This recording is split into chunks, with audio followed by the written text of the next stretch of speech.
त्रिलोचनाय भस्माङ्कराय महेश्वराय नागेन्द्रहाराय त्रिलोचनाय भस्माङ्कराय महेश्वराय नित्याय शुद्धाय दिगम्बराय तस्मै नकाराय नमः शिवाय मन्दाकिनी सलिल चन्दन चर्चिताय नन्दीश्वर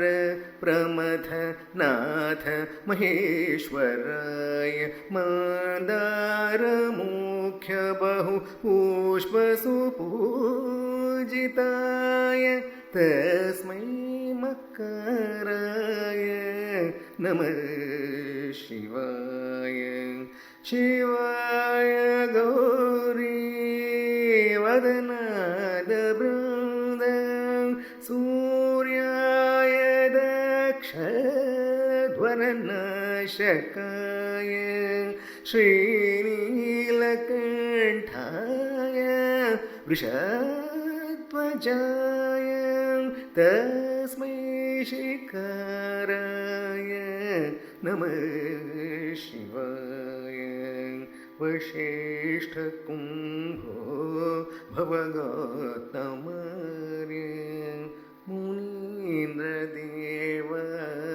चितशेखराय चन्द्राकवैश्वाय नरलोचनाय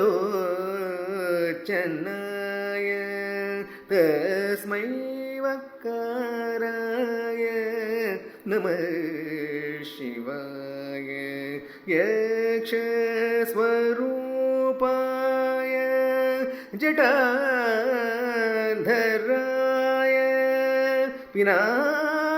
पिनाकहस्ताय सनातनाय दिव्याय देवाय दिगम्बराय तस्मै यकाराय नमः शिवाय पञ्चाक्षरम् इदं पुण्यं यः पठे शिवसन्निधौ शिवलोकमाप्नोति शिवेन सह मोदते।